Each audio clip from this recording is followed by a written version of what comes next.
میرے پاس رسول اللہ کا ایک بال کا ہو جانا پوری دنیا اور اس کے مافیہا سے زیادہ محبوب ہے.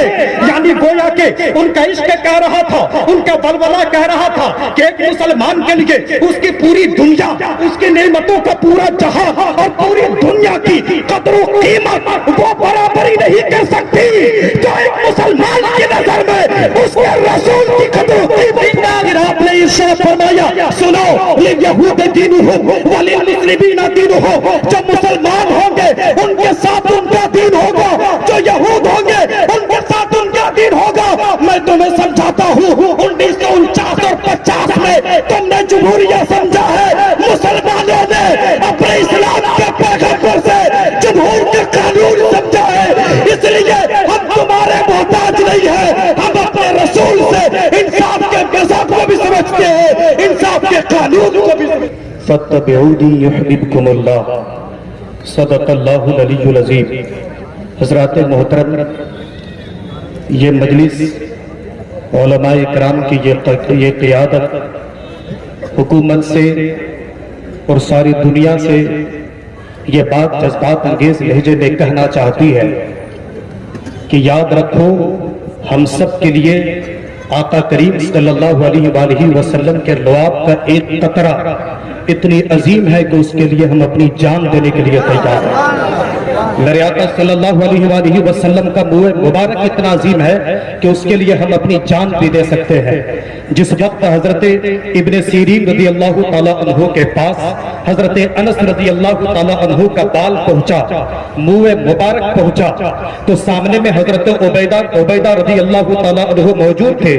صحیح بخاری کے اندر حدیث پاک میں موجود ہے کہ حضرت عبیدہ رضی اللہ تعالیٰ عنہ نے برملا یہ بات عشق اور ولولہ سے معمور ہو کر کے کہی تھی کہ سن لیا جائے لَأَن تَكُونَ عِنْدِي شَعْرَةٌ مِّنْهُ أَحَبُّ إِلَيَّ مِنَ الدُّنْيَا وَمَا فِيهَا.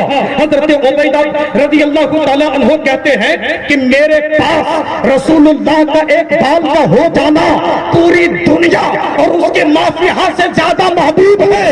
یعنی گویا کہ ان کا عشق کہہ رہا تھا, ان کا ولولہ کہہ رہا تھا کہ ایک مسلمان کے لیے اس کی پوری دنیا, اس کی نعمتوں کا پورا جہاں اور پوری دنیا کی قدر و قیمت وہ برابری نہیں کر سکتی جو ایک مسلمان کی نظر میں اس کے رسول کی قدر و قیمت. سبحان اللہ سبحان اللہ سبحان اللہ سبحان اللہ سبحان اللہ. زندہ باد زندہ باد تاجدار ختم نبوت, تاجدار ختم نبوت. میں حکومت سے کہنا چاہتا ہوں تم مسلمانوں کے عشق رسول کا امتحان مت لو, مسلمانوں کی محبت رسول کا امتحان مت لو. سنو وہ بھی ایک واقعہ تھا صلح حدیبیہ کے موقع پر جب رسول اللہ صلی اللہ علیہ وآلہ وسلم کی انگلیوں کی پھوار پھوٹی تھی اور چشمے بہے تھے. صحابہ کرام نے اس پانی کو پیا, 1500 صحابہ کرام نے اس پانی کو نوش کیا. ان سب کی جب پیاس بجھی, حضرت جابر بن عبداللہ حدیث کے راوی ہے, وہ کہتے ہیں کہ یوں تو ہم لوگ 1500 تھے مگر ہمارا ایقان یہ کہتا ہے, سنیے گا, ہمارا ایقان یہ کہتا ہے کہ لو کننا مئۃ الف لکفانا, اگر ہم 1,00,000 بھی ہوتے تو یہ پانی ہم سب کے لیے کافی ہو جاتا. اب اس پانی کو اعلیٰ حضرت نے دیکھا, علماء عشق و محبت نے دیکھا تو انہوں نے کہا دنیا کے سارے جہانوں کے پانی سے زیادہ, آب زمزم سے زیادہ, آب کوثر سے زیادہ رسول اللہ کی ہندوستان مبارک سے نکلنے والا پانی. سبحان اللہ. نعرہ رسالت, نعرہ رسالت, نعرہ رسالت. اس لیے مجھے کہنے دو کہ ہمارے عشق و محبت کا امتحان مت لو. رسول اللہ کے لعاب کے لیے اپنی جان دینے والے لوگ ہیں, رسول اللہ کے منہ مبارک کے لیے ہم جان دینے والے لوگ ہیں, رسول اللہ کے عشق و محبت کے نام پر مر مٹنے کا جذبہ رکھنے والے لوگ ہیں. ارے تم سمجھاتے ہو بے قانونی جمہوری کیا ہے, ہم ہم سمجھاتے ہیں کہ رسول اللہ صلی اللہ علیہ وسلم نے جمہوری قانون کیا سمجھایا ہے. میثاق مدینہ کے موقع پر رسول اللہ نے اصول جمہوریہ دیا, قانون جمہوریہ دیا, اور آپ نے یہ ارشاد فرمایا بنو عوف کے یہودیوں کے مقابلے میں بنو ساعدہ کے یہودیوں کو بھی برابر حق ملے گا. آپ نے کہا بنو نجار کے لوگوں کو بھی برابر حق ملے گا.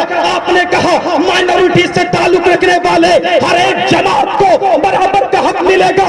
آپ نے ارشاد فرمایا سنو, یہ پوری جماعت سیاست میں ایک اصول اور ایک ضابطے پہ چلنے والے یہ سارے لوگ ہوں گے. پھر آپ نے ارشاد فرمایا سنو, لیہود دینہم وللمسلمین دینہم, جو مسلمان ہوں گے ان کے ساتھ ان کا دین ہوگا, جو یہود ہوں گے ان کے ساتھ ان کا دین ہوگا.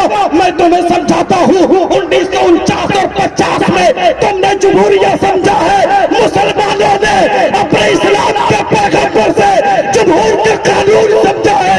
اس لیے ہم تمہارے محتاج نہیں ہیں, ہم اپنے رسول سے انصاف کے مذہب کو بھی سمجھتے ہیں, انصاف کے قانون کو بھی سمجھتے ہیں. نعرہ تکبیر, نعرہ رسالت, تاجدار ختم نبوت, تاجدار ختم نبوت, مذہب اسلام, مذہب اسلام, مذہب اسلام, قانون اسلام. ہر ایک مسلمان جو یہاں پر موجود ہے وہ اپنے آپ میں انقلاب کی ایک طاقت ہے. بولیے الحمدللہ. اپنے آپ میں ہم انقلاب کی, آپ انقلاب کی ایک طاقت ہے, جوش و جنون کی ایک طاقت ہے, مضبوطی اور استحکام کی ایک طاقت ہے. آپ جہاں کھڑے ہیں وہاں ولولہ کھڑا ہے, وہاں جذبات کھڑے ہیں. مجھے یہ کہنے دیجئے کہ ایک مسلمان جب تک اپنی اس دھرتی پر اپنا وجود بنا کے رکھے گا وہ پوری دنیا کو